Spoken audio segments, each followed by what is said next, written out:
So அனைவருக்கும் என்னுடைய இனிய மாலை வணக்கம். இன்னைக்கு நம்ம என்ன பார்க்க போறோம் அப்படின்னா, இம்பார்ட்டண்ட்டாக இருக்கக்கூடிய ஒரு முக்கியமான லெசனை பற்றி தான் இன்னைக்கு நம்ம பார்க்க போகிறோம். எந்த லெசன் அப்படின்னா, இயல் 1ல் இருக்கக்கூடிய உரைநடையின் அணிநலன்கள் அப்படின்னு சொல்லக்கூடிய ஒரு இம்பார்ட்டண்டான லெசன். ஸோ அந்த லெசனை பற்றி தான் என்ன பண்ண போகிறோம் அப்படின்னா, இன்னைக்கான வீடியோவில் நம்ம பார்க்க போகிறோம். போகிறதுக்கு முன்னாடி இதான் நம்ம சேனலுக்கு யாராச்சும் ஃபர்ஸ்ட் டைம் வந்திருக்கீங்க அப்படின்னா, வெல்கம் டு வேதாந்து சேனல். யாராச்சும் சப்ஸ்கிரைப் பண்ணாமல் இருந்தீங்க அப்படின்னா உடனே இப்போவே சப்ஸ்கிரைப் பண்ணிக்கோங்க. லைக் பண்ணாமல் யாராச்சும் பார்த்துட்டு இருந்தீங்க அப்படின்னா every one smash like button, சரிங்களா? ஸோ லைக் பண்ணல அப்படின்னா லைக் பண்ணிக்கோங்க. சப்ஸ்கிரைப் பண்ணல அப்படின்னா உடனே சப்ஸ்கிரைப் பண்ணிக்கோங்க, சரிங்களா? ஸோ அப்போதான் அடுத்தடுத்து போடக்கூடிய வீடியோஸ் அப்படின்றது பார்த்தீங்க அப்படின்னா உங்களுக்கு நோட்டிஃபிகேஷனாக வரும். இல்லைனா வீடியோஸை மிஸ் பண்ணுறதுக்கான வாய்ப்பு அப்படின்றது ரொம்ப அதிகம், சரிங்களா? ஸோ அதனால் நான் அப்படி இருக்கக்கூடாது சார் அப்படின்னா உடனே இப்போவே சப்ஸ்கிரைப் பண்ணிக்கோங்க. யாராச்சும் லைக் பண்ணல அப்படின்னா கூட என்ன பண்ணிக்கோங்க, லைக் பண்ணிக்கோங்க. அதுக்கடுத்து ஒரு இம்பார்ட்டண்ட்டான ஒரு அப்டேட்டு, நம்மளுடைய ஷிமோன் சார் பார்த்தீங்க அப்படின்னா உங்களை நேரில் மீட் பண்ண வராங்க. என்ன சார் சொல்கிறீங்க, நேரில் மீட் பண்ண வராங்களா அப்படின்னு நிறைய பேருக்கு ஆச்சரியமாக இருக்கும். ஆமாம், ஷிமோன் சார் நேரில் மீட் பண்ண வராங்க. எந்தெந்த டைமிங்க்கு வராங்க, எங்கெங்கே வராங்க அப்படின்றத நான் என்ன பண்ண போகிறேன் அப்படின்னா இன்றைக்கி நான் சொல்ல போகிறேன். ஸோ 22 நவம்பர் ஆல்மோஸ்ட் நேற்று முடிஞ்சது அப்படின்னு நினைக்கிறேன்.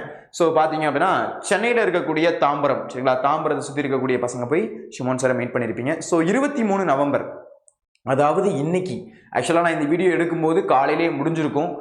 ஆக்சுவலாக இது ரெக்கார்டிங் வீடியோ அப்படின்றதுனால காலையில் 11 மணிக்கு பார்த்தீங்கன்னா சேலம் வராங்க. காலையில் 11 மணிக்கு பார்த்தீங்க அப்படின்னா ஷிமோன் சார் சேலம் வராங்க. ஒரே நிமிஷம் நான் செலக்ட் பண்ணிக்கிறேன். ஸோ காலையில் 11 மணிக்கு பார்த்தீங்க அப்படின்னா சேலம் வராங்க.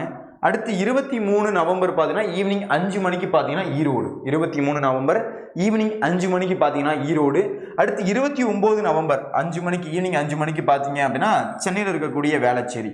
அடுத்து 30 நவம்பர் கோயம்புத்தூர் காலையில் 11 மணிக்கு. அடுத்து 6 டிசம்பர், சரிங்களா? 6 டிசம்பர் ஈவினிங் 5 மணிக்கு பார்த்தீங்கன்னா சென்னையில் இருக்கக்கூடிய ஆவடி. 7 டிசம்பர் காலையில் 11 மணிக்கு பார்த்தீங்க அப்படின்னா காஞ்சிபுரம். ஸோ காஞ்சிபுரத்து மாணவர்கள் நிறைய பேர் கேட்டுகிட்டே இருந்தீங்க, சார் காஞ்சிபுரத்துக்கு எப்போ, காஞ்சிபுரம் அந்த லிஸ்ட்டில் காமிக்குது ஆனால் எப்போன்னு தெரியல அப்படின்னு கேட்டுகிட்டே இருந்தீங்க. ஸோ உங்களுக்கு பார்த்தீங்கன்னா 7 டிசம்பர் 11 மணிக்கு, காலையில் 11 மணிக்கு, அதாவது இந்த மதிய டைம் வரக்கூடிய டைமில். ஸோ 13 டிசம்பர் பார்த்தீங்க அப்படின்னா ஈவினிங் 5 மணிக்கு பார்த்தீங்கன்னா தஞ்சாவூர் வராங்க, சரிங்களா? அடுத்து 14 டிசம்பர் காலையில் 11 மணிக்கு திருநெல்வேலி. ஸோ இந்த இடத்துக்கெல்லாம் பார்த்தீங்க அப்படின்னா ஷிமோன் சார் உங்களை நேரில் மீட் பண்ண வராங்க. ஸோ நேரில் மீட் பண்ணுறது மட்டும் இல்லாமல் உங்களுக்கு ஒரு MCQ கில்லி அப்படின்னு சொல்லக்கூடிய ஒரு டெஸ்ட் பார்த்தீங்கன்னா கண்டக்ட் பண்ண போகிறாங்க. 20 சயின்ஸ் கொஷின், 20 மேக்ஸ் கொஷின் அப்படின்றது பார்த்தீங்க அப்படின்னா எழுத போகிறீங்க. ஸோ இதில் யாரெல்லாம் சூப்பர் டூப்பராக மார்க் எடுக்கிறீங்களோ அவங்களுக்கு பார்த்தீங்க அப்படின்னா சில கிஃப்ட்டு, அதுக்கடுத்து உங்கள் கூட ஷிமோன் சார் செல்ஃபி எடுத்துப்பாங்க. நீங்கள் கேட்கக்கூடிய கொஷின்ஸ்க்கெலாம் பார்த்தீங்கன்னா டவுட்டு கிளாரிஃபை பண்ணுவாங்க. ஸோ இந்த மாதிரி சூப்பர் டூப்பரான ஒரு செஷனாக இருக்கும். ஸோ அதனால் கண்டிப்பாக என்ன பண்ணுங்க அப்படின்னா மறக்காமல் ரிஜிஸ்டர் பண்ணுங்கள். நீங்கள் ரிஜிஸ்டர் பண்ணாதான் எத்தனை பேர் வரீங்க, எந்தெந்த மாணவர்கள் எந்த ஊரில் வரீங்க அப்படின்றது தெரியும், சரிங்களா? ஸோ ரிஜிஸ்டர் பண்ணாமல் போனீங்க அப்படின்னா உங்களுக்கான கொஷின் பேப்பர் ரெடியாக இருக்காது. ஸோ டக்குன்னு நீங்கள் வரீங்களா அப்படின்னே தெரியாது. ஸோ அதனால் என்ன பண்ணிக்கோங்க அப்படின்னா தயவு செய்து டிஸ்கிரிப்ஷனில் இருக்கக்கூடிய லிங்க்கை கிளிக் பண்ணி ரெஜிஸ்டர் பண்ணிக்கோங்க. ரெஜிஸ்டர் அப்படின்றது வெரி இம்பார்ட்டன்ட், சரிங்களா? ஸோ அதனால் ரெஜிஸ்டர் பண்ணாமல் யாராச்சும் இருந்தீங்க அப்படின்னா உடனே என்ன பண்ணிக்கோங்க, ரெஜிஸ்டர் பண்ணிக்கோங்க. ரெஜிஸ்டர் பண்ணிவிட்டு நீங்கள் நேரில் போய் என்ன பண்ணலாம், ஷிமோன் சாரை மீட் பண்ணலாம். ஸோ இப்போ நம்ம என்ன பண்ணலாம் அப்படின்னா பாடத்துக்குள்ளே வருவோம். என்ன பார்க்க போகிறோம் அப்படின்னா உரைநடை வினாக்கள் அப்படின்றது பார்க்க போகிறோம். என்ன பார்க்க போகிறோம், உரைநடை வினாக்கள் அப்படின்றது பார்க்க போகிறோம். ஸோ உங்கள் எல்லாருக்கும் தெரியும். ஸோ இந்த வினாக்களுக்கெல்லாம் பார்த்தீங்க அப்படின்னா மொத்தம் எத்தனை மார்க் இருக்க போகுது அப்படின்னா 5 மார்க், சரிங்களா? 5 மதிப்பெண்கள் அப்படின்றது இருக்க போகுது. ஸோ 5 மதிப்பெண் இருக்கக்கூடிய வினாக்களை தான் என்ன பண்ண போகிறோம் அப்படின்னா இன்னைக்கு நம்ம பார்க்க போகிறோம், சரிங்களா? ஸோ ஃபர்ஸ்ட் ஆஃப் ஆல் கவனிங்க.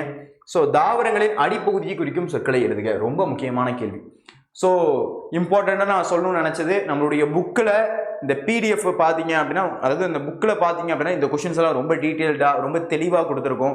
அது மட்டும் இல்லாமல் மாணவர்களுக்கு எளிமையாக புரிகிற வகையில் பார்த்தீங்க அப்படின்னா பிக்சர் அப்படின்றது கொடுத்துருக்கோம், சரிங்களா? ஸோ உங்கள் மாணவர்களுக்கு பார்த்தீங்க அப்படின்னா அந்த பிக்சர்ஸை பார்த்து புரிஞ்சுக்க முடியும். ஸோ என்னன்னு தெரியல, விக்கல் வந்துட்டே இருக்குது. தாள் அப்படின்னா என்ன, தண்டு அப்படின்னா என்ன, கோல் அப்படின்னா என்ன, தூறு அப்படின்னா என்ன அப்படின்றதுக்கான தனித்தனி பிக்சர்ஸ் ஒரு டோட்டலாக ஒரு தொகுத்து பார்த்தீங்க அப்படின்னா பிக்சர்ஸ் அப்படின்றது இருக்கும். இந்த பிக்சர்ஸை பார்க்கும்போது பார்த்தீங்க அப்படின்னா உங்களுக்கு ஒரு ஐடியா கிடைக்கும். ஓ இதை தான் மீன் பண்ணுறாங்களா, ஓ இதை தான் சொல்கிறாங்களா அப்படின்ற மாதிரி உங்களுக்கு ஒரு ஐடியா கிடைக்கும், சரிங்களா? ஸோ அதனால் நம்மளுடைய புக்கில் இதை உங்களுக்கு டீட்டெயில்டாக பார்த்தீங்க அப்படின்னா இன்னும் கொடுத்துருக்கோம். ஸோ பிக்சரைஸ்டாக கொடுத்துருக்கோம். ஸோ உங்களுக்கு பார்க்குறதுக்கு ரொம்பவே எளிமையாக இருக்கும் அப்படின்றத நான் சொல்கிறேன், சரிங்களா? ஸோ தாவரங்களுடைய அடிப்பகுதி. ஸோ தாவரங்களுக்குன்னு பார்த்தீங்க அப்படின்னா சில அடிப்பகுதிகள் அப்படின்றது இருக்குது. ஸோ அதனுடைய அடிப்பகுதி கொடுக்கக்கூடிய சொற்கள் அப்படின்றது இருக்குது, சரிங்களா? ஸோ தாவரங்களுடைய அடிப்பகுதி குறிக்கக்கூடிய சொற்களை எழுதுக. அதற்கு இருக்கக்கூடிய அடிப்பகுதி கொடுக்கக்கூடிய சொற்கள் என்னென்ன இருக்குது அப்படின்றத பார்க்கலாம். தாள், நெல்லு கேழ்வரகு போன்றவற்றினுடைய அடி அதை என்ன சொல்றாங்க அப்படின்னா தாள் அப்படின்னு சொல்றாங்க. சார் இது எப்படி சார் ஞாபகம் வச்சுக்கிறது?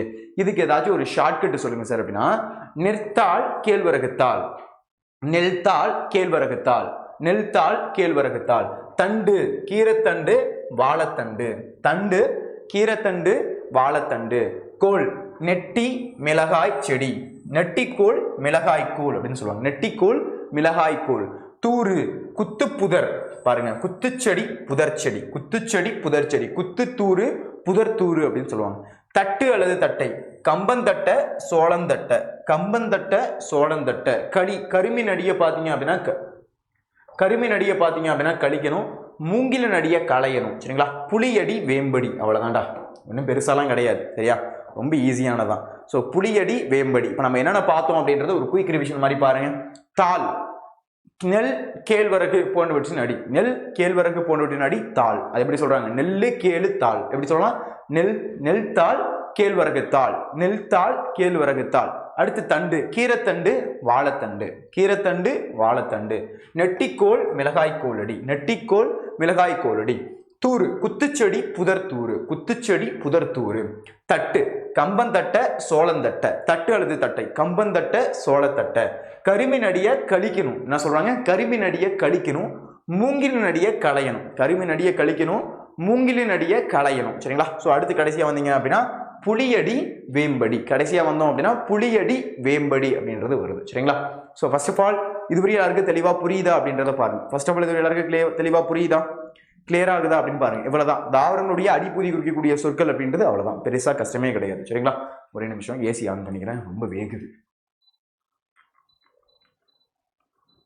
ஒரு 27 வைப்போம். ஓகே.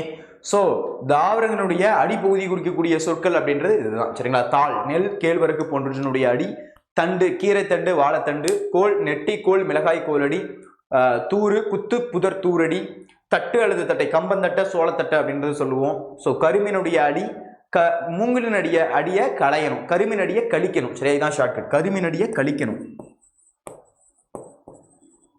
கழிக்கணும், மூங்கிலின் அடியை களையணும்.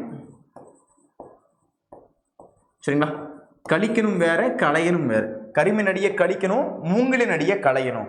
அடி பார்த்தீங்கன்னா புளியடி வேம்படி, அடி பார்த்தீங்கன்னா புளியடி வேம்படி. இதெல்லாம் தான் பார்த்தீங்க அப்படின்னா தாவரங்களுடைய அடிப்பகுதிகள் அப்படின்றத சொல்றாங்க. சரிங்களா? ஸோ ஃபர்ஸ்ட் ஆஃப் ஆல் இந்த கேள்வி அப்படின்றது உங்களுக்கு தெளிவாக தெரியணும். ஃபர்ஸ்ட் ஆஃப் ஆல் இந்த கேள்வி அப்படின்றது உங்க எல்லாருக்கும் தெளிவாக தெரியணும். ஸோ அடுத்த கேள்வி போயிடலாமா? அடுத்த கேள்வி பாருங்க, அடுத்த இம்பார்ட்டன்டான ஒரு கேள்வி. தாவரங்களின் அடிப்பகுதியிலிருந்து பாருங்க. அடுத்த கேள்வி, தாவரங்களின் அடியிலிருந்து பிரிந்து செல்லும் பிரிவுகளுக்கு வழங்கும் சொற்கள். இதுக்கு ஒரு தாறுமாறா ஒரு ஷார்ட்கட் வச்சிருக்கேன்டா. இதுக்கு தாறுமாறா ஒரு ஷார்ட்கட் வச்சிருக்கேன். என்ன சார் ஷார்ட்கட் அப்படின்னா, இதனுடைய ஃபர்ஸ்ட் எழுத்து மட்டும் நீங்க பார்க்கணும். க கோ கி, இதுக்கு மட்டும் ஃபுல் வாழை எடுத்துக்கணும். சினை போத்து குச்சி இனுக்கு. சார் என்ன சார் ஷார்ட்கட்னு சொல்லிட்டு இதை வந்து வரிசையா சொல்றீங்களே சார் அப்படின்னா, இப்போ பாருங்க, இப்போ நான் உங்களுக்கு சொல்லித்தரேன். இப்போ பாருங்க, இப்போ கொஷின் எல்லாம் புரிஞ்சுக்கோங்க. தாவரங்களுடைய அடியிலிருந்து பிரிந்து செல்லக்கூடிய பிரிவுகளுக்கு வழங்கக்கூடிய சொற்கள். கொஷின் நல்லா தெரிஞ்சுக்கணும். சரிங்களா? ஸோ தாவரங்களுடைய அடிப்பகுதியிலிருந்து பிரிந்து செல்லக்கூடிய அந்த கிளைகளுக்கு வழங்கக்கூடிய பல்வேறு சொற்கள் வழங்கப்படுகின்றன. அது என்னன்னு அப்படின்னு கேட்குறாங்க. சரிங்களா? ஸோ பாருங்க, க கோ கி சின்னை போத்து குச்சி இனுக்கு. குச்சி எழுத குச்சி இனுக்கு, இனுக்கு கடைசியாக வருது. ஸோ இதுதான்ப்பா ஷார்ட்கட். என்ன சார் சொல்கிறீங்க? இந்த கேள்வியை இந்த 2 வரியில் அறிக்கிறீங்களா? ஆமாடா. ஸோ நான் சொல்லுங்க, இது திரும்ப திரும்ப சொன்னால் தான் ஞாபகத்துக்கு வரும். கேக்கோக்கி சின்ன போத்து குச்சி இனுக்கு, கேக்கோக்கி சின்ன போத்து குச்சி இனுக்கு, கேக்கோக்கி சின்ன போத்து குச்சி இனுக்கு, கேக்கோக்கி சின்ன போத்து குச்சி இனுக்கு, கேக்கோக்கி சின்ன போத்து குச்சி இனுக்கு, கேக்கோக்கி சின்ன அப்படின்னு நான் சொல்கிறேன், ஆனால் சின்னை அப்படின்னு எழுதணும். சரிங்களா? கேக்கோக்கி சின்னை போத்து குச்சி இனுக்கு, கேக்கோக்கி சின்னை போத்து குச்சி இனுக்கு.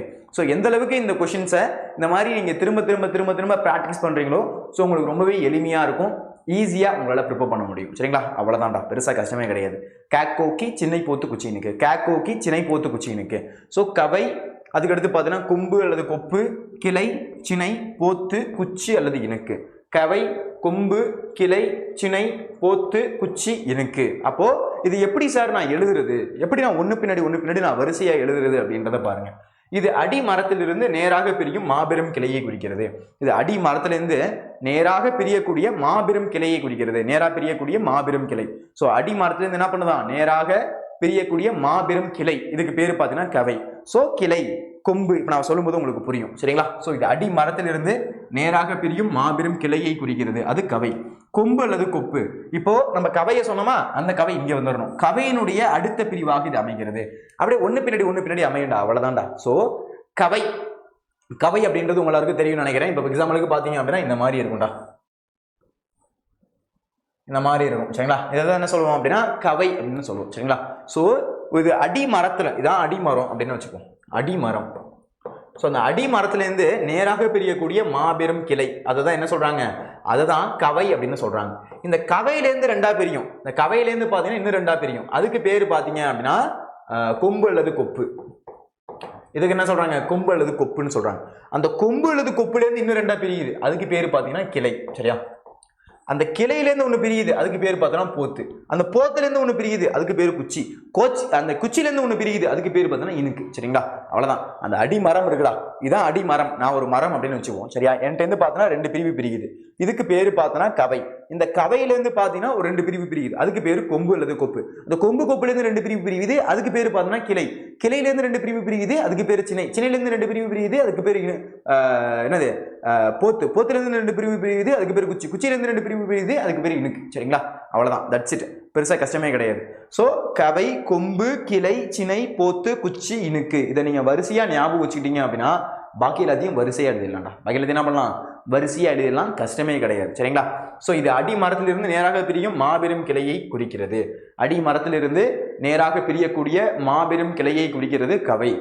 கொம்பு அல்லது கொப்பு, இது கவையின் அடுத்த பிரிவாக இது அமைகிறது. கவையினுடைய அடுத்த பிரிவாக அமையுது. கவையினுடைய அடுத்த பிரிவாக அமையக்கூடியது கொம்பு அல்லது கொப்பு. கிளை, கொம்பிலிருந்து பிரியும் கிளை எனப்படுகிறது. கொம்பிலிருந்து பிரியும் பிரிவு கிளை. கொம்பிலிருந்து பிரியக்கூடியது என்ன சொல்றாங்க, அதை கிளை அப்படின்னு சொல்றாங்க. கிளையிலிருந்து உருவாகும் சிறிய பிரிவு, அதுக்கு பேரு சினை. புரியுதுங்களா? ஒன்று பின்னாடி பிரிஞ்சு வருது, சரிங்களா? ஸோ இந்த ஒரு அடி மரத்தை நீங்கள் ஞாபகம் வச்சுக்கிட்டீங்க அப்படின்னா அதுலேருந்து ஒன்று எழுதலாம். ஸோ அதுக்கு முன்னாடி உங்களுக்கு தெரிய வேண்டியது என்ன, இந்த ஷார்ட்கட்டு கேக்கோக்கி சின்ன போத்து குச்சினுக்கு, கேக்கோக்கி சின்ன போத்து குச்சினுக்கு. ஸோ இந்த ஷார்ட்கட் அப்படின்றது வெரி வெரி இம்பார்ட்டன்ட், சரிங்களா? ஸோ அடுத்து போத்து. சினையின் பிரிவு போத்து என்று அழைக்கப்படுகிறது. போத்தின் பிரிவு குச்சி என்பர். குச்சியின் மிகச்சிறிய பிரிவு இனுக்கு என்று குறிப்பிடப்படுகிறது. ஸோ அவ்வளோதான்டா, ஈஸியாக இருக்குல்ல? ஷார்ட்கட்டில் படித்தா எல்லாமே ஈஸி தான். ஷார்ட்கட்டில் படிச்சிங்க அப்படின்னா எல்லாமே ஈஸி தான், சரிங்களா? ஈஸியாகவே இதில் நம்மளால ஆன்சர் அப்படின்றது எடுக்க முடியும். ஓகே,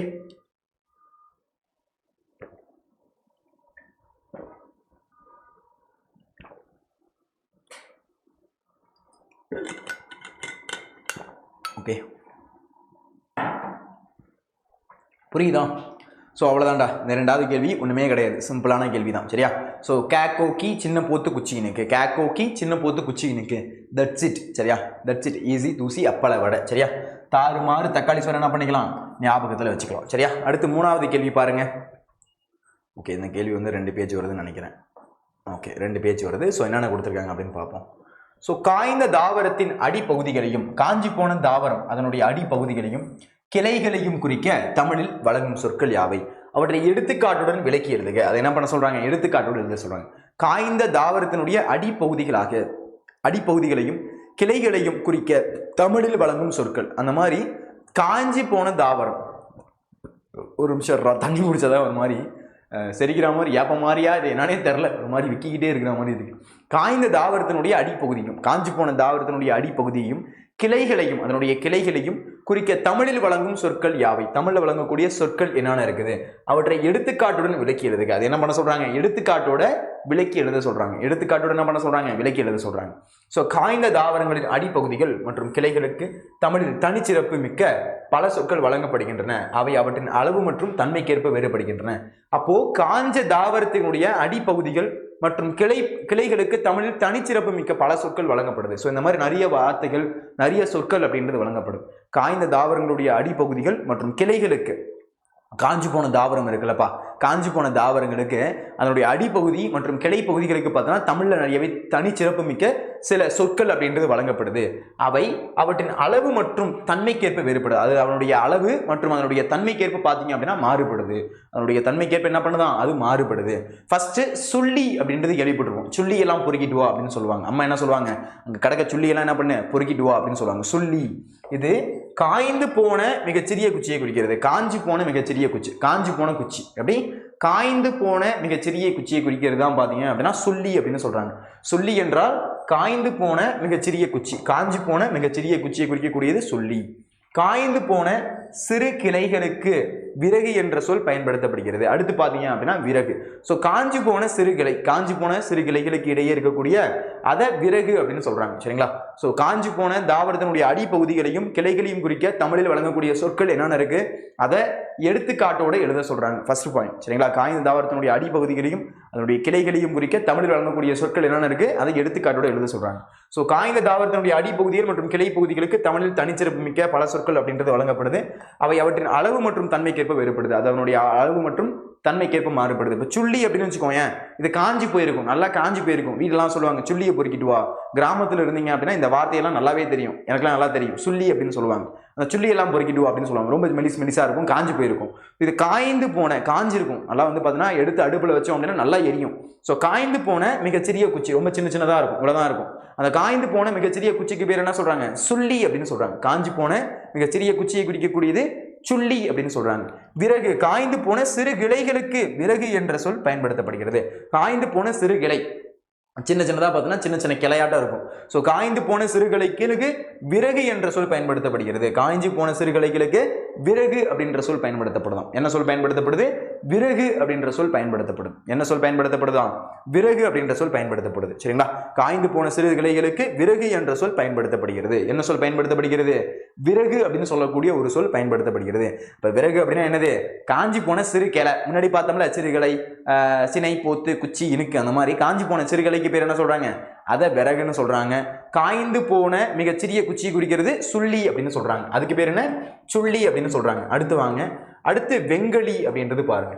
வெங்கலி, காய்ந்து போன கருமின் அடிக்கு வெங்கலி என்று பெயர். காஞ்சி போன கருமினுடைய அடி. அப்ப கருமின் அடி என்ன பண்ணணும், கழிக்கணும். மூங்கில் நடிய களையணும். போன கொஸ்டின்ல பார்த்தோம்ல, போன கொஸ்டின். ஸோ வெங்கலி அப்படின்னா காய்ந்து போன கருமினுடைய அடி, காஞ்சி போன கரும்போட அடி, அதுக்கு பேர் பார்த்தோன்னா வெங்கலி அப்படின்னு பேர். காய்ந்த கரும்பு தண்டு அல்லது அதன் அடிப்பகுதிக்கு இச்சொல் பொருந்தும். காஞ்சி போன கரும்பு தண்டு, சரிங்களா, அல்லது அதன் அடிப்பகுதிக்கு இந்த சொல் அப்படின்றது பொருத்தமா இருக்குது. வெங்கலி அப்படின்றது அதுக்கு பொருத்தமா இருக்குது அப்படின்னு சொல்றாங்க. அடுத்து கட்டை, காய்ந்து போன மரத்தினுடைய கொம்பு அல்லது கவை. கொம்பு, இந்த கவையெல்லாம் பார்த்தோன்னா நல்லா பெருசா இருக்கும், ஏன்னா அடி மரத்திலிருந்து பிரியக்கூடியது. இப்போ மரம் இருக்குன்னு வச்சுப்போம். ஸோ இது ஒரு மரம். ஸோ இந்த மரத்தை பொறுத்தளவு பார்த்தீங்க அப்படின்னா இந்த இடத்துல மரம் இந்த இடத்துல வந்து கம்ப்ளீட் ஆகுது. இதுக்கு அடுத்து பார்த்தோன்னா கிளை உருவாகும்டா. சரியா? இது அடிமரம், இது அடிமரம். இதுக்கு பேர் என்ன, கவை. இந்த கவையிலேருந்து ரெண்டு பிரிவு பிரியுது, கொம்பு அல்லது கொப்பு. கொம்புலேருந்து ரெண்டா பிரிவு பிரியுது கிளை. இந்த கிளையிலேருந்து ரெண்டு பிரிவு பிரியுது சினை. சினையிலேருந்து ரெண்டா பிரிவா பிரியுது போத்து. போத்துல 2 பிரிவு பிரியுது குச்சி. குச்சிலேருந்து 2 பிரிவு பிரியுது இனுக்கு. ரொம்ப சின்னதாக இருக்கும். நான் உனக்கு வரையும் போது பெருசாக வரைஞ்சி காமிக்கிறேன், ஆனால் ரொம்ப சின்னதாக இருக்கும். ஸோ அந்த மாதிரி பிரிவது இந்த இடத்துல சொல்றாங்க. ஸோ வெங்கலி அப்படின்றது என்ன, காய்ந்து போன கருமினுடைய அடிக்கு வெங்கலி அப்படின்றது பெயர். காய்ந்த கரும்பு தண்டு அல்லது அதனால் அடிப்பகுதிக்கு இந்த சொல் பொருந்தது அப்படின்னு சொல்றாங்க. அடுத்து பார்த்தோன்னா கட்டை, காஞ்சி போன மரத்தினுடைய கொம்பு, கவை, மாபெரும் கிளை, அடி, முழு தண்டு பகுதி போன்ற பெரிய பகுதியை குறிக்கிறதுக்கு இந்த கட்டை அப்படின்ற சொல் பயன்படுத்தப்படுது. அதுக்கு என்ன பயன்படுத்தப்படுது, இந்த கட்டை அப்படின்ற சொல் பயன்படுத்தப்படுது. சரிங்களா? ஸோ காஞ்சி போன மரத்தினுடைய கொம்பு, கவை மற்றும் கிளை மற்றும் அதன் அடி போன்ற பெரிய பகுதிகளை குறிக்க கட்டை என்ற சொல் பயன்படுத்தப்படுகிறது.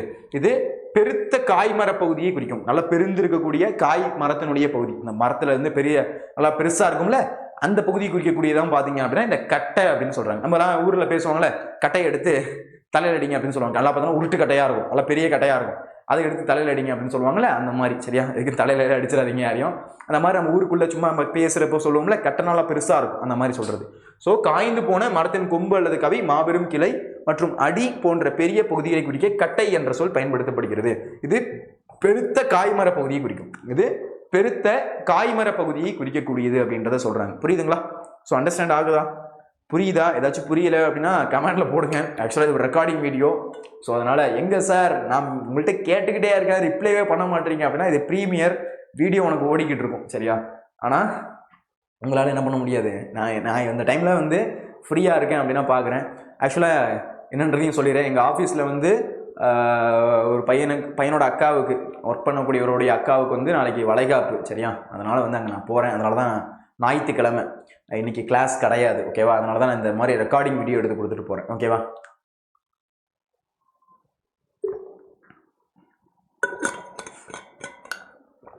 ஓகே, அடுத்து போலாமா? ஸோ ஃபர்ஸ்ட் ஆஃப் ஆல் இது வரி எல்லாருக்கும் புரிஞ்சுதா அப்படின்னு பாருங்க. கட்டை வரி எல்லாருக்கும் கிளியரா அப்படின்றத பாருங்க. சரியா? காஞ்சி போன மரத்தினுடைய கொம்பு, கவை, மாபெரும் கிளை மற்றும் அடி போன்ற பெரிய பகுதியை குறிக்க கட்டை என்ற சொல் பயன்படுத்தப்படுகிறது. இது பெருத்த காய்மர பகுதியை குறிக்கும். பெருத்து இருக்கக்கூடிய ஒரு காய் மரத்தினுடைய பகுதியை குறிக்கக்கூடியது அப்படின்றத சொல்றாங்க. சரிங்களா? ஸோ அண்டர்ஸ்டாண்ட் ஆயிருக்கும்னு நினைக்கிறேன். ஸோ 3 கேள்வி அப்படின்றது நம்ம டக்குன்னு பார்த்துருக்கோம். ஸோ அடுத்து பாருங்க 4வது கேள்வி அப்படின்றது பார்க்கலாம். ஸோ எல்லாருக்கும் தெளிவாக புரியும் நினைக்கிறேன். ஸோ இந்த கேள்வி 2 பேஜ் வருது, பார்ப்போம் என்னென்ன இருக்குது அப்படின்றது. ஸோ தாவரங்களுடைய இலை வகையை குறிக்கக்கூடிய சொற்கள். தாவரங்களுடைய இலை வகையை குறிக்கக்கூடிய சொற்களை எழுதுக. தாவரங்களுக்குன்னு பார்த்தீங்கன்னா இலை வகை இருக்குது. என்ன சார் இவ்வளோ ஸ்பீடாக நடத்துறீங்க அப்படின்னா, இதுவே நீ லைவ்ல இருந்துன்னு வச்சுக்கோங்க. சார் எனக்கு ஒரு டவுட்டு சார், கிளைனா என்னது சார், கொம்புனா என்னது சார் அப்படின்னு கேட்டுக்கிட்டே இருப்பேன். ஸோ அதனால் வந்து நான் லைவ் கிளாஸ் நடத்தும் போது நான் பொறுமையாக நடத்துகிற மாதிரி இருக்கும். ஏன்னா நீ டவுட்டஸ் கேட்ப, ஏதாச்சும் ஒரு வித்தியாசமாக ஏதாச்சும் கேட்ப, அப்போ நான் அதுக்கு என்ன பண்ணணும், ஆன்சர் பண்ணணும். ஸோ அந்த மாதிரி டைம் அப்படின்றது போகும். நான் இப்போ ரெக்கார்ட் பண்ணுறதுனால டேரெக்டாக இதில் இருக்கிறத நான் உன்கிட்ட சொல்லிடுறேன். சரியா? ஸோ இதுலேயும் உனக்கு டவுட் வரும், டவுட் இல்லாமலாம் இருக்காது. ஸோ இதே செஷனை பார்த்தீங்கன்னா மறுபடியும் ஒரு வாட்டி நான் லைவில் நடத்துவேன். சரியா? லைவில் நடத்தும்போது இன்னும் கொஞ்சம் நல்லா புரியும். ஓகே, புரியுதா? அண்டர்ஸ்டாண்ட் ஆகுதா? சரி. தாவரங்களுடைய இலை வகையை குறிக்கக்கூடிய சொற்களை எழுதுக. தாவரங்களினுடைய இலை வகையை குறிக்கக்கூடிய சொற்களை எழுதுக. தாவரங்களுக்குன்னு பார்த்தோன்னா அந்த இலை வகை இருக்குது. அந்த இலை வகையை குறிக்கக்கூடிய சொற்கள் என்னென்ன இருக்குது அப்படின்னு பார்ப்போம். இலை, தாள், தோகை நிறையா இருக்குது. சரிங்களா? ஸோ ஒன்று பார்ப்போம். ஸோ இலை நம்ம பொதுவாக சொல்கிறது தான். வேப்ப இலை, மா இலை சொல்லுவோமா? வேப்ப இலை, மா இலை சொல்லுவீங்களா? கேள்விப்பட்டிருக்கீங்களா? ஆலமரத்து இலை. அதுக்கடுத்து பார்த்தீங்க அப்படின்னா அரச மரத்து இலை. ஸோ அரச இலை, மா இலை, வேப்பலை நம்ம யூஸ்வலாக பயன்படுத்துறது தான். சரிங்களா? அதுக்கடுத்து பார்த்தீங்க அப்படின்னா என்ன சொல்லுவோம்? பூசண இலை. பூசண மரத்தினுடைய இலையை பூசண இலை, வாழை இலை, இதெல்லாம் நம்ம யூஸ்வலாக பயன்படுத்தக்கூடிய வார்த்தை. ஸோ இலை அப்படின்றது பொதுவாக புளி இலை, வேம்பலை போன்ற மரங்களின் இலையை குறிக்க இந்த சொல் பயன்படுத்தப்படுகிறது. ஒன்றுமே கிடையாது. ஸோ தாவரங்களுடைய இலை வகையை குறிக்கக்கூடிய சொற்கள் அவ்வளோதான். தாவரங்களுக்குன்னு இருக்கக்கூடிய அந்த இலை வகையை குறிக்கக்கூடிய சொற்கள் அப்படின்றது இவ்வளோதான். சரிங்களா? புளி இலை, வேப்ப இலை, பூசண இலை, வாழை இலை, இந்த மாதிரி நம்ம சொல்லிக்கிட்டே போகலாம். சரிங்களா? ஸோ புளி, வேம்பு போன்ற மரங்களின் இலையை குறிக்க இந்த சொல் பயன்படுத்தப்படுகிறது. இலை அப்படின்ற வார்த்தை புளி இலை, வேம்பலை இந்த மாதிரி நம்மளால சொல்ல முடியுது அப்படின்னு சொல்றாங்க. தாள், நெற்றால், புற்றால் அப்படின்னு ஞாபகம் வச்சுக்கோங்க. ஸோ நெற்றால் நம்மளுக்கு ஈஸியா இருக்கட்டும் அப்படின்றத சொல்றேன். நெற்றால், புற்றால் இந்த எள்ளு போட்டுக்கோங்க. ஸோ உங்களுக்கு ஈஸியா இருக்கும். நெற்றால், புற்றால் அப்படின்னா நெல் தாள், புல் தாள். நெல் இருக்குல்ல, அரிசி நெல் இருக்குல்ல, ஸோ அந்த நம்ம நாற்று நட்டுருப்போம். நாற்று நட்டு பார்த்தீங்கன்னா அதுலேருந்து அந்த பயிர் அப்படின்றது வந்திருக்கும். ஸோ அதை என்ன சொல்கிறாங்க அப்படின்னா நெல் தாள், தாள் அப்படின்னு சொல்கிறாங்க. நெல் தாள், புல்தாள் போன்ற தாவரங்களின் தட்டையான நீண்ட இலைகளை தாள் என்று குறிப்பர். இது பெரும்பாலும் புல் வகை தாவரங்களுக்கு பொருந்தும். இது பொதுவாக எதில் பொருந்துமா? புல் வகை தாவரங்களுக்கு பொருந்தும். எந்த வகை தாவரங்களுக்கு பொருந்தும்? புல் வகை தாவரங்களுக்கு பொருந்தும். புல் வகையா இருக்கக்கூடிய தாவரங்களுக்குள்ள நாணல் புல், அதுக்கடுத்து நெற்பயிர், இந்த மாதிரி புல் வகை தாவரங்களுக்கு பொருந்தக்கூடியது எது அப்படின்னா இந்த தாள் வகையில் இருக்கக்கூடியது. சரிங்களா? புல் வகையில் பயன்படுத்தக்கூடியது இந்த தாள் வகை அப்படின்றது தெரிஞ்சுக்கோங்க. சரிங்களா? ஸோ நெல் தாள், புல்தாள், நெல் தாள், புல்தாள் போன்ற தாவரங்களின் தட்டையான நீண்ட இலைகளை குறிக்க, தட்டையா இருக்கிறது மற்றும் நீண்ட இலைகளை குறிக்க தாள் குறிப்பர். இது பெரும்பாலும் புல்வகை தாவரங்களுக்கு பொருந்தும். இது பெரும்பாலும் பாத்தீங்க அப்படின்னா புல் வகை தாவரங்களுக்கு பொருந்தக்கூடியது. பெரும்பாலும் எதுக்கு பயன்படுத்தக்கூடியது? புல் வகை தாவரங்களுக்கு பொருந்தக்கூடியது அப்படின்னு சொல்றாங்க. அப்ப இலை அதுக்கு அடுத்து தாள். சரிங்களா? இலை அதுக்கு அடுத்து தாள். ஸோ இலை அப்படின்றது பொதுவாக சொல்றதான் புளி இலை, வேப்ப இலை அப்படின்னு நம்ம சொல்லிக்கிட்டே போகலாம். ஸோ தாள் அப்படின்றது நெற்றால், புற்றால். சரிங்களா? நெற்றால், புற்றால், நெல்லு, புல்லு போன்ற தாவரனுடைய தட்டையான நீண்ட இலைகளை குறிப்பதற்கு இந்த தாள் அப்படின்றது பயன்படுத்தப்படுது. இது பெரும்பாலும் புல்வகை தாவரங்களுக்கு பொருந்தக்கூடியது. பெரும்பாலும் பாத்தீங்கன்னா புல்வகை தாவரங்களுக்கு பொருந்தக்கூடியது அப்படின்னு சொல்றாங்க. புரியுதுங்களா? எஸ் சார், தனியா புரியுதான்னு கேட்குறீங்களே சார். ஆமா புரியுதா? ஸோ அடுத்து பாருங்க தோகை. சோளத்தோகை, கரும்பு தோகை அப்படின்னு சொல்லுவாங்க. என்ன சொல்லுவாங்க? சோளத்தோகை, கரும்பு தோகை போன்ற தாவரங்களில் அகன்ற நீண்ட இலைகளை தோகை என்று அழைக்கப்படுகிறது. ஸோ சோளம் கரும்பு சரிங்களா, சோளத்தோகை கரும்பு தோகை அப்படின்னு சொல்லுவாங்க, கேள்விப்பட்டிருப்பீங்கன்னு நினைக்கிறேன். சோளத்தோகை கரும்பு தொகை, கரும்பு இலன்லாம் சொல்லக்கூடாது சரியா சார், கரும்பு இலன்னு சொல்லலாமா, கரும்பு இலன்லாம் சொன்னால் தப்பு சரியா. சோளத்தோகை கரும்பு தோகை அப்படின்னு தான் சொல்லணும். எப்படி சொல்லணும், சோளத்தோகை கரும்பு தோகை அப்படின்னு தான் சொல்லணும். சோளத்தோகை கரும்பு தோகை அப்படின்னு என்ன பண்ணணும், நம்ம இந்த இடத்துல சொல்லணும் சரிங்களா. ஸோ தாவனுடைய அகன்ற நீண்ட இலைகள் தோகை என்று அழைக்கப்படுகிறது சரிங்களா. ஸோ இலை, தாள், அதுக்கடுத்து பார்த்தீங்கன்னா தோகை சரிங்களா. ஸோ அதெல்லாம் எந்தெந்த வார்த்தை குறிப்பிட்டு நம்ம பயன்படுத்துகிறோம் அப்படின்றது தெரியணும். ஸோ இலையை பொறுத்தளவு பார்த்தீங்கன்னா புளி, வேம்பு போன்ற மரங்களுடைய இலைகளை குறிக்க இச்சொல் பயன்படுத்தப்படுகிறது. பொதுவாக பார்த்தீங்கன்னா புளி, வேம்பு போன்ற மரங்களுடைய இலைகளை குறிக்க இச்சொல் பயன்படுத்தப்படுகிறது. தாள், அதுக்கடுத்து நெல், புல் போன்ற தாவரங்களின் தட்டையான நீண்ட இலைகளை குறிக்கிறதுக்கு தாள் என்று குறிப்பர். இது பெரும்பாலும் புல்வகை தாவரங்களுக்கு பொருந்தக்கூடியது. பெரும்பாலும் எதுக்கு பொருந்தக்கூடியது, புல்வகை தாவரங்கள் சரிங்களா. பெரும்பாலும் புல்வகை தாவரங்களுக்கு இது பெரும்பாலும் பொருந்தக்கூடியது. சோளத்தோகை கரும்பு தோகை இவை தாவரனுடைய அகன்ற நீண்ட இலைகளை குறிக்கிறதுக்கு தோகை என்று அழைக்கப்படுகிறது. ஸோ சோளம், கரும்பு போன்ற தாவரனுடைய அகன்ற நீண்ட இலைகள் தோகை என்று அழைக்கப்படுகிறது. சோளத்தோகை கரும்பு தோகை அப்படின்னு சொல்றாங்க. எப்படி சொல்றாங்க, சோளத்தோகை கரும்பு தோகை அப்படின்றத இந்த இடத்துல சொல்றாங்க சரிங்களா. ஸோ அடுத்து பாருங்க ஓலை, இதெல்லாம் நமக்கு நல்லாவே தெரியும். ஓலை, சண்டு, சருகு. ஓலை அப்படின்னா நமக்கு தெரியும் நினைக்கிறேன். தென்னை ஓலை, பனை ஓலை கேள்விப்பட்டிருப்பீங்க. தென்னை ஓலை, பனை ஓலை. தென்னை மரத்தினுடைய ஓலை என்ன சொல்லுவாங்க, தென்னை ஓலை அப்படின்னு சொல்லுவாங்க. பனை மரத்தினுடையதை பனை ஓலை அப்படின்னு சொல்லுவாங்க. தென்னை ஓலை, பனை ஓலை போன்ற பனை வகை தாவரங்களின் பெரிய நீளமான இலைகள் சரிங்களா, அதை ஓலை எனப்படுகின்றது. அதை எப்படி சொல்றாங்களா, ஓலை அப்படின்னு சொல்றாங்க. அப்ப தென்னை ஓலை, பனை ஓலை அப்படின்னு சொல்றாங்க. எப்படி சொல்றாங்க, தென்னை மரத்தினுடைய இலைய ஓலை அப்படின்னு சொல்றாங்க. இலைன்னு சொல்லக்கூடாது, தென்னை இலை, ஓலை இலை அப்படின்னு சொல்லக்கூடாது. தென்னை இலை, தென்னை ஓலை, பனை ஓலை அப்படின்னு சொல்லணும். எப்படி சொல்லணும், தென்னை ஓலை, பனை ஓலை அப்படின்னு சொல்லணும். தென்னை, பனை போன்ற பனை வகை தாவரங்களின் பெரிய நீளமான இலைகள் ஓலை எனப்படுகின்றன சரியா. ஸோ அடுத்து பாருங்க, சண்டு, காய்ந்து போன தாளையும் தோகையும். நம்ம முன்னாடி பார்த்தோம்ல, அந்த காஞ்சி போனது சண்டு அப்படின்னா காஞ்சி போன தாளையும் தோகையும் சண்டு என்று கூறுவர். இது காய்ந்த புல் அல்லது காய்ந்த கரும்பு தொகை போன்றவற்றை உள்ளடக்கும். இது காய்ந்த புல் அல்லது காய்ந்த கரும்பு தொகை போன்றவற்றை உள்ளடக்கும் அப்படின்னு சொல்றாங்க சரிங்களா. சோ ஓலை, சண்டு அப்படின்றது. சருகு அப்படின்றது காய்ந்த இலைகளை சருகு என்பர்.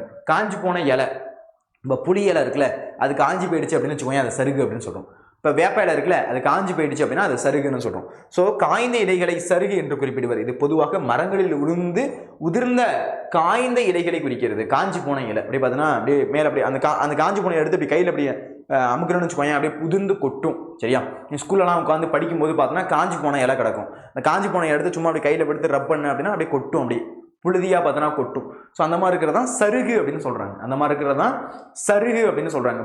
புரியுதாப்பா? ஸோ இது எப்படி வந்து இந்த இடத்துல வருது அப்படின்றது எல்லாருக்கும் அண்டர்ஸ்டாண்ட் ஆகுது அப்படின்னு பாருங்க சரிங்களா. எப்படி இந்த இடத்துல வருது அப்படின்றது புரியுதா? ஸோ தாவரங்களுடைய இலை வகையை குறிக்கக்கூடிய சொற்களை எழுதுக.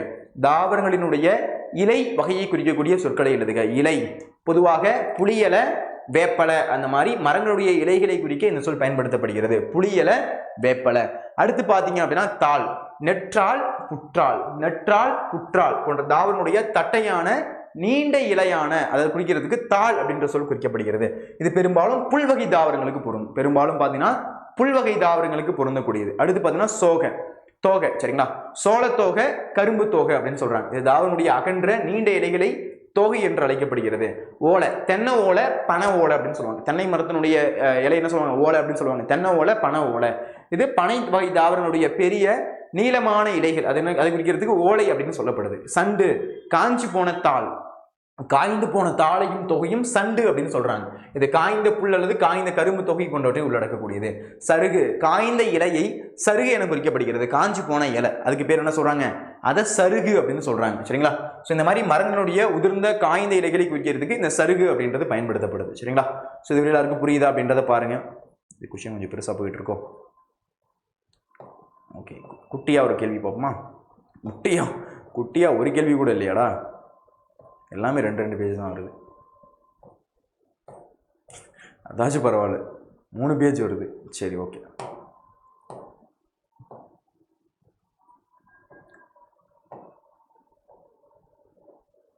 ஸோ கிட்டத்தட்ட பார்த்தீங்கன்னா 4 கேள்வி அப்படின்றது பார்த்துருக்கோம். கரெக்டா? எத்தனை கேள்வி பார்த்துருக்கோம்? கிட்டத்தட்ட ஒரு 4 கேள்வி அப்படின்றது பார்த்துருக்கோம். 5வது கேள்வி நமக்கு ஒரு 2 பேஜ் வருது. சரி பார்ப்போம். ஐந்தாவது கேள்வியோடு முடிச்சிருவோம். சரியா, ஐந்தாவது கேள்வியோடு முடிச்சிருவோம். ஓகேவா? ஸோ தாவரங்களின் நுனிப்பகுதி, சரிங்களா, ஒவ்வொரு தாவரத்துக்கும் பார்த்தீங்க அப்படின்னா நுனிப்பகுதி அப்படின்றது இருக்கு. அந்த நுனிப்பகுதியை குறிக்கிறதுக்கு தமிழ்ல வழங்கக்கூடிய பல்வேறு சொற்கள்லாம் என்னென்ன அப்படின்றத கேட்கலாம். இல்லை தாவரங்களுடைய கொழுந்து வகை அப்படின்னு சொல்லலாம். ஸோ தாவரங்களுடைய கொழுந்து வகையை குறிக்கக்கூடிய சொற்கள் என்னென்ன, அல்லது தாவரங்களுடைய நுனிப்பகுதியை குறிக்கக்கூடிய சொற்கள் என்னென்ன, தாவரங்களுடைய நுனிப்பகுதியை குறிக்கக்கூடிய சொற்கள் என்னென்ன, தாவரங்களுடைய கொழுந்து வகையை குறிக்கக்கூடிய சொற்கள் என்னென்ன அப்படின்றத பார்க்க போறோம். சரிங்களா? ஸோ தாவரங்களின் நுனிப்பகுதிகளையும் தளிர்களையும் குறிக்க தமிழில் பல தனிச்சிறப்பான சொற்கள் பயன்பாட்டில் உள்ளன. இவை தாவரத்தின் வகை மற்றும் கொழுந்தின் தன்மைக்கேற்ப மாறுபடும். இது ஏற்ற மாதிரி என்ன பண்ணலாம், மாறுபடுது. ஒவ்வொரு தாவரத்துக்கும் ஒவ்வொரு அந்த கொழுந்துக்கும் பார்த்தீங்கன்னா வேற வேற மாதிரி நம்ம பெயர் அப்படின்றது குறிப்பிடுறோம். ஸோ தாவரனுடைய நுனிப்பகுதிக்கும் அதனுடைய தளிர்களையும் குறிக்கிறதுக்கு தமிழில் பல தனிச்சிறப்பான சொற்கள் அப்படின்றது பயன்படுத்தப்படுது. இது தாவரத்தினுடைய வகை மற்றும் கொழுந்தினுடைய தன்மைக்கேற்ப மாறுபடுது அப்படின்றத சொல்றாங்க. ஸோ ஃபர்ஸ்ட் ஆஃப் ஆல் பாருங்க, துளிர் அல்லது தளிர். இது நெல்லு, புல்லு போன்ற மெல்லிய தாவரங்களின் இளம் கொழுந்து பகுதியை குறிக்கிறது. இந்த மாதிரி இளம் கொழுந்து வகை அதை குறிக்கிறதுக்கு பயன்படுத்தக்கூடியது துளிர் அல்லது தளிர் அப்படின்னு சொல்றாங்க. என்ன சொல்றாங்க? துளிர் அல்லது தளிர்.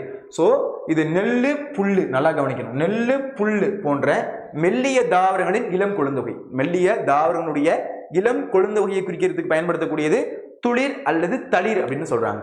கொழுந்து, புளியங்கொழுந்து, வேப்ப கொழுந்து கேள்விப்பட்டிருப்பீங்க. புளியங்கொழுந்து. ஸோ இப்போ வேப்ப மரம்லாம் இருக்குல்ல, வேப்ப இலையை டேரெக்டாக எடுத்து சாப்பிட்டீங்கன்னா கசக்கும். ஆனால் அந்த வேப்ப கொழுந்து இருக்கும், ரொம்ப அப்படியே சின்ன சின்னதாக இருக்கும். அந்த கொழுந்து எடுத்து சாப்பிட்டீங்கன்னா கசக்காது, அப்படியே ப்ரௌனிஷாக இருக்கும். ஸோ புளியங்கொழுந்து, வேப்பங்கொழுந்து போன்ற மரங்களின் இளம் இலைகள் ரொம்ப அப்படியே இப்போதான் உதிர்த்திருக்கும். இப்போதான் பார்த்தீங்கன்னா உதிர்த்திருக்கும்ல, இப்போதான் பார்த்தீங்கன்னா முளைச்சிருக்கும். அந்த மாதிரி இப்போதான் அதனுடைய நுனி இலையை வந்திருக்கும். ஸோ அந்த மாதிரி இருக்கிறது தான் இந்த இடத்துல நமக்கு தாவரனுடைய கொழுந்து அப்படின்னு சொல்றாங்க. கொழுந்து கேள்விப்பட்டிருக்கியா? கொழுந்து சாப்பிட்டோம் அப்படின்னா நமக்கு எதுவும் கசக்காது. ஸோ புளியங்கொழுந்து, வேப்பங்கொழுந்து போன்ற மரங்களின் இளம் இலைகளை குறிக்க கொழுந்து என்ற பொதுவான சொல் பயன்படுத்தப்படுகிறது. இது பெரும்பாலும் பச்சையாகவும் மென்மையாகவும் இருக்கும். ரொம்ப அப்படியே ப்ரௌனிஷா இருக்கும்டா, அப்படியே பச்சையா இருக்கும், அப்படியே ப்ரௌனிஷா இருக்கும். எடுத்து சாப்பிட்டீங்க அப்படின்னா கசக்காது. இதே நீ நல்லா முத்தின இலையை எடுத்து சாப்பிட்டீங்கன்னா நல்லா கசக்கும். சரியா? அந்த மாதிரி சொல்றது. அடுத்து முறி அப்படின்னா தென்னை, பனை, சரிங்களா, தென்னை, பனை போன்ற பனை வகை தாவரங்களின் இளம் கொழுந்து வகை முறி என்று அழைக்கப்படுகிறது. ஸோ தென்னை மரம், பனை மரம், அந்த முறி போன்ற பனை வகை தாவரங்களினுடைய இளம் கொழுந்து பகுதி, சரிங்களா, அதை குறிக்கிறதுக்கு பயன்படுத்தக்கூடியது பார்த்தீங்கன்னா முறி என்று அப்படி அழைக்கப்படுதான் முறி அப்படின்னு சொல்றாங்க. இது பொதுவாக மரத்தின் உச்சியிலிருந்து, ஒரு மரம் இருக்கு அப்படின்னா அந்த மரத்தினுடைய உச்சியிலிருந்து புதிதாக பிரியும் ஓலைகளுக்கு முந்தைய நிலையை குறிக்கும். அந்த மாதிரி புதிதாக உருவாக்கக்கூடிய அந்த மரத்தினுடைய உச்சியிலிருந்து புதிதாக விரியக்கூடிய ஓலைகளுக்கு உருவாக்கக்கூடிய ஒரு பெயர், அதுக்கு பேர் என்ன சொல்றாங்க? முறி அப்படின்னு சொல்றாங்க. தென்னை முறி, பனை முறி அப்படின்னு சொல்றாங்க. இதெல்லாம் பெரிய மரம், சரிங்களா. ஸோ இதெல்லாம் என்ன சொல்றாங்க? பெரிய மரம். தென்னை முறி, பனை முறி அப்படின்னு சொல்றது. குருத்து, சோள குருத்து, கரும்பு குருத்து, இது யூஸ்வலாக கேள்விப்பட்டிருக்கோம். சோள குருத்து, கரும்பு குருத்து அப்படின்னு சொல்லுவாங்க. ஸோ இந்த தண்டு பகுதி கொண்ட தாவரங்களின் இளம் கொழுந்து வகை பகுதி குருத்து எனப்படுகிறது. இது தாவரத்தின் அடி பகுதியிலிருந்து மேலெழும்பும் புதிய தண்டு பகுதியாகும். ஸோ அதை என்ன சொல்றாங்க? குருத்து அப்படின்னு சொல்றாங்க. எதையும் குருத்துன்னு சொல்றாங்க? சோள குருத்து, கரும்பு குருத்து அப்படின்னு சொல்றாங்க. சோள குருத்து, கரும்பு குருத்து. கொழுந்தாடை, இது கரும்பினுடைய நுனி பகுதி, சரிங்களா. இது தண்டை குருத்துன்னு சொல்றாங்க. ஆனா கரும்பினுடைய நுனி பகுதியை கொழுந்தாடை அப்படின்னு சொல்றாங்க, சரிங்களா. குறிக்க தனிச்சிறப்பு சொல்லாகும். கரும்பின் மிக இளம் மென்மையான நுனி பகுதி கொழுந்தாடை. ஸோ கரும்புடைய நுனி பகுதி கொழு கொழுன்னு இருக்கு அப்படின்னு ஞாபகம் வச்சுக்கோ. கரும்பினுடைய நுனி பகுதி கொழு கொழுன்னு இருக்கு அப்படின்ற மாதிரி என்ன பண்ணிக்கோங்க, ஞாபகம் வச்சுக்கோங்க. ஸோ இந்த கேள்வி எல்லாருக்கும் புரிஞ்சிருக்கும்னு நினைக்கிறேன். ஸோ கிட்டத்தட்ட ஒரு 5 கேள்வி அப்படின்றது பார்த்துருக்கோம். ஸோ பேலன்ஸ் இருக்கக்கூடிய கேள்வி நான் என்ன பண்ணுறேன் அப்படின்னா அடுத்த கிளாஸில் நடத்துகிறேன், சரியா. ஸோ யாராச்சும் நம்முடைய வாட்ஸ்அப் சேனலை யாராச்சும் ஜாயின் பண்ணாமல் இருந்தீங்க அப்படின்னா ஜாயின் பண்ணிக்கோங்க. எக்ஸாம் டைமில் உங்களுக்கு நிறைய அப்டேட் அப்படின்றது இந்த வாட்ஸ்அப் சேனல் வழியாக உங்களுக்கு வழங்கப்படும். ஸோ அதனால் வாட்ஸ்அப் சேனலை யாராச்சும் ஜாயின் பண்ணாமல் இருந்தீங்கன்னா ஜாயின் பண்ணிக்கோங்க. இந்த வீடியோ எல்லாருக்கும் பிடிச்சிருக்கும்னு நினைக்கிறேன். பிடிச்சிருந்துச்சுன்னா ஒரு லைக்கை போட்டு விடுங்க. உங்கள் ஃப்ரெண்ட்ஸுக்கும் இந்த வீடியோவை கண்டிப்பாக ஷேர் பண்ணுங்கள். இது போன்ற யூஸ்ஃபுல்லான வீடியோஸ்க்கு நம்ம சேனலை ஃபாலோ பண்ணி சப்ஸ்கிரைப் பண்ணுங்கள். நன்றி, வணக்கம். அடுத்த வகுப்பில் சந்திக்கலாம். பை.